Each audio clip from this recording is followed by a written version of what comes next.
नमस्कार। बिस्मिल्लाहिर्रहमानिर्रहीम। अज़ीज़ान मिल्लत इस्लामिया, अस्सलाम वालेकुम रहमतुल्लाहि बरकातहू। इसने अभी अपने अल्लाह को याद किया है। कावा अब्बासी नाम है इसका। जैसे कि आप लोग सब जानते हैं, मुसलमान अल्लाह की शान, हुजूर की शान में गुस्ताखी करने वाले को सजाए मौत दी जाती है इस्लाम में। अल्लाह की शान में गुस्ताखी करने वालों को सजाए मौत दी जाती है, ये इस्लाम कहता है, ये कुरान में लिखा है और ऐसा ही इस आतंकवादी ने कहा है। और जो भी आज तक करते आए हैं उनके लिए हमने बाउंड्री रखी थी। जो भी हुजूर की शान में गुस्ताखी करे उनको 1 करोड़ का बाउंड्री रखा था मैं। जैसे कि वसीम रजवी था, अब इसके बाद नूपुर शर्मा जो हुजूर की शान में गुस्ताखी की, मैं इसके ऊपर भी 1 करोड़ रुपए का बाउंड्री रखता हूँ। अल्लाह ने इसके ऊपर रुपयों की बरसात कर दी है। वसीम रिजवी जो आज जितेंद्र नारायण त्यागी हैं, उनका भी सर कलम करने के लिए इसने 1 करोड़ रुपए का बाउंड्री दिया था। आज नुपुर शर्मा के लिए इसने 1 करोड़ रुपए का बाउंड्री दिया है। बाउंड्री बोले तो इनाम, जो भी नुपुर शर्मा का गला काट कर लाएगा उसे ये 1 करोड़ रुपया देगा। नुपुर शर्मा, मैं तेरे को ये बताना चाहूंगा कि तू जो है सो तुम्हारे सीता माता की क्या उम्र थी जब राम भगवान से तुम्हारी शादी हुई थी? 6 साल की उम्र थी उनकी। 6 साल की उम्र में शादी हुई थी। 6 साल में क्या बच्ची मेजर होती थी? हाँ, दशरथ को कितने बीवियां थे? 100 में बीवियां थे। अगर हम तुम्हारा अगर खोदना शुरू करें तो तुम्हारी जैसा असलियत रोड पे आ जाएंगी। इस नामाकुल ने सीता माता को गाली दी। अब इसे क्या समझाना इस जैसे लोगों को कि रामचरितमानस क्या होता है, सीता माता का ब्याह स्वयंवर से हुआ था, ये सब समझाना बेकार है। बात इतनी सी है कि इसने सीता माता को गाली दी है, बहुत ही गंदी गाली दी है। अगर नबी को, अल्लाह की शान में गुस्ताखी करने वालों का सर कलम किया जाए, उसके लिए ये 1 करोड़ रुपए की घोषणा करता है, बहुत सारे फतवे दिए जाते हैं, तो इस काबाबासी को तो अपनी गर्दन अभी इसी वक्त काट लेनी चाहिए ना। तुम्हारे क्या औकात है? तुम जो है सो एक वाइट कलर जो है सो प्रोस्टिट्यूट है तुम। BJP has become a hub of male and female prostitution.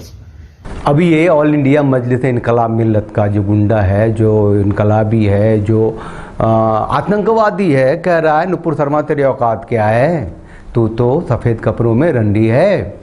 BJP जो पार्टी है वो तो हब है, वेश्यालय है स्त्री पुरुषों का। हुजूर की शान में गुस्ताखी करने वालों को हम जिंदा तो जिंदा, मुर्दे को भी जो है छोड़ते नहीं हम। इस्लाम वो है दीन, इस्लाम दीन वो सिखाता हमारे को। मैं पब्लिक को बोलता हूँ कि नुपुर शर्मा के ऊपर 1 करोड़ की बाउंड्री रखता हूँ। खबी अब्बासी एडवोकेट, हाई कोर्ट, खुदा। नबी की शान में जो गुस्ताखी करे और जिंदा है तो उसे काट डालो, मुर्दा है तो पता नहीं क्या करो। मतलब इस्लाम यही सिखाता है, नबी की शान में जो गुस्ताखी करे उसे छोड़ो मत, उसको काट डालो।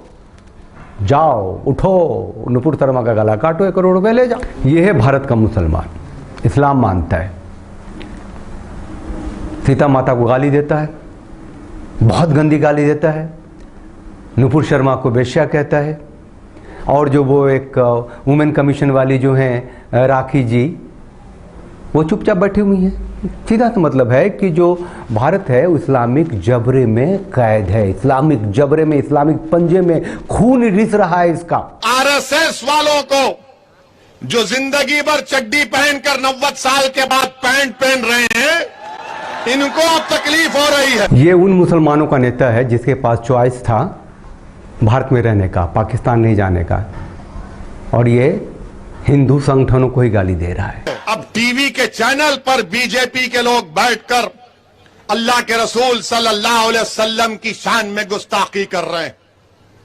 आप बताइए कि टीवी चैनल पर बैठकर रसूलुल्लाह सल्लल्लाहु अलैहि वसल्लम के बारे में अनाप शनाप बकना, बेहुदे किस्म के अल्फाज को इस्तेमाल करना, हमारी उम्मत की मां के बारे में, इस पर भी कोई नहीं कहेगा।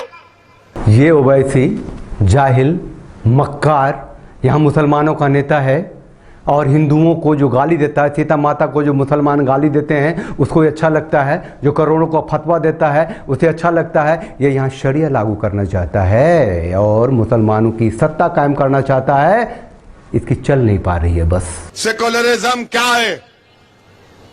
सेकुलरिज्म एक जनाजा बन चुका है आज की तारीख में, और मुसलमानों से कहा जा रहा है नहीं तुम्हारा काम है जनाजे को उठा के चलो।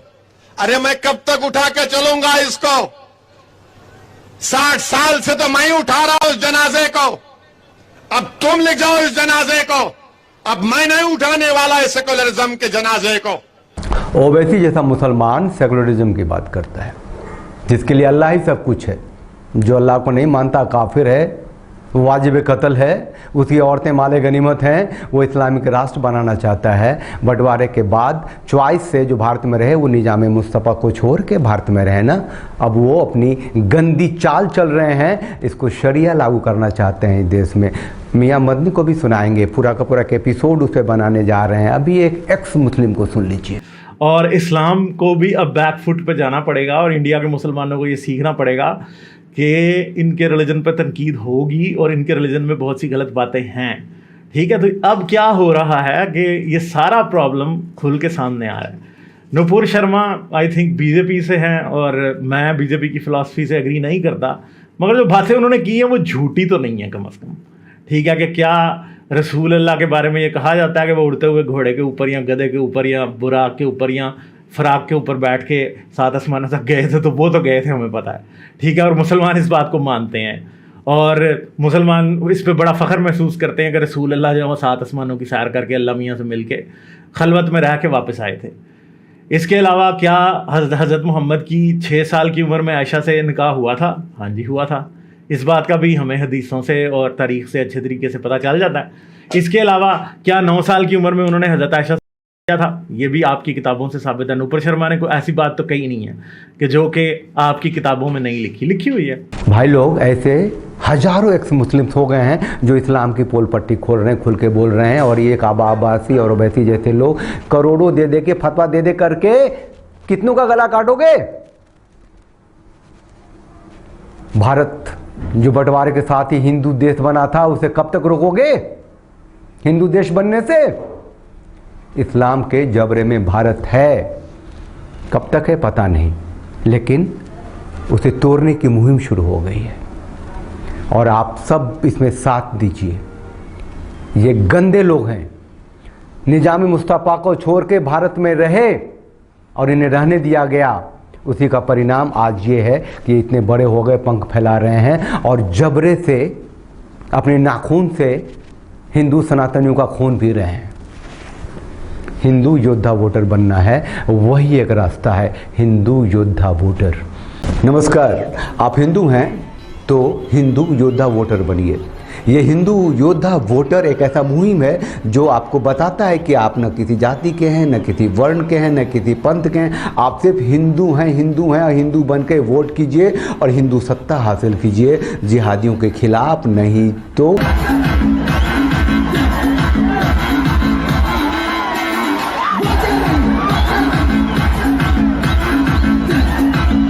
आप चैनल को लाइक कीजिए, शेयर कीजिए, सब्सक्राइब कीजिए, तो घंटी प्रेस कर दीजिए जिसे नोटिफिकेशन मिलता है। ये छोटा सा राष्ट्रवादी चैनल है, हम राष्ट्रवादी हैं। हमारे साथ बोलिए वंदे मातरम, भारत माता की जय, जय Bharat. Thanks for watching. Drop a like, leave a comment, and don't forget to subscribe to watch more videos like this.